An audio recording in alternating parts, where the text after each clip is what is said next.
Namaste, friends. What is yoga and why should I be doing yoga? My name is Chris Temple. I'm a 500-hour E-RYT registered with the Yoga Alliance yoga teacher.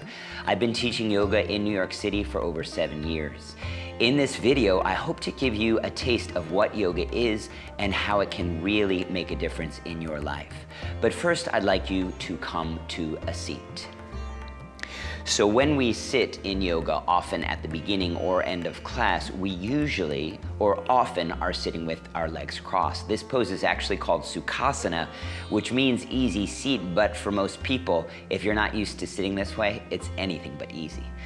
Now, if you'd like, just come and give it a try. As I mentioned, my legs are crossed, either leg is on top, and then the hips and then in turn the knees are relaxed open. If you find yourself hunching or you're finding that this is a lot of work, you can just use a block, a cushion, or whatever underneath your seat, which is going to adjust the pelvis and allow this to be a little more accessible. If you're still having trouble, don't worry, it does get better.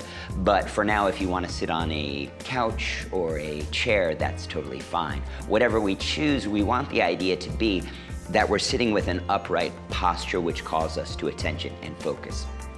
So give yourself a rock forward and back to familiarize yourself with the root of your sit bones, and from there let the spine grow tall, sprouting the energy out through the crown of your head.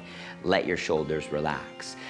Now, back in the early days of yoga, people would sit in this position for as long as they could. They were trying to balance their inner energy and focus themselves towards their own personal enlightenment.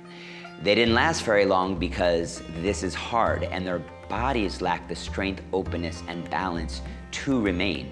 So they invented the rest of the poses, many of the ones that we still do today, to allow them to come back to this seat and meditate. The idea is, in the seat, that the spine is long. Your inner energy rises up and down the spine so that you can bring yourself into a deeper state of calm and focus, eventually leading you into your own complete bliss. Now, even with the other poses to help, our energy can still dissipate. So the idea of the crossed legs is to siphon the energy that is releasing down into the earth, back into the body, and ultimately the spine, so that we can stay connected longer. Let your hands rest on your knees. Close your eyes, and let's take 3 breaths together. Inhale for 1. Breathe out the mouth, exhale. 2. Exhale out the mouth. And 1.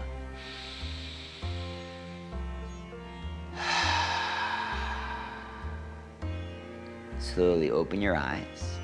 Bring your palms together and then bring them to the heart center. Bow your head to your heart for a moment.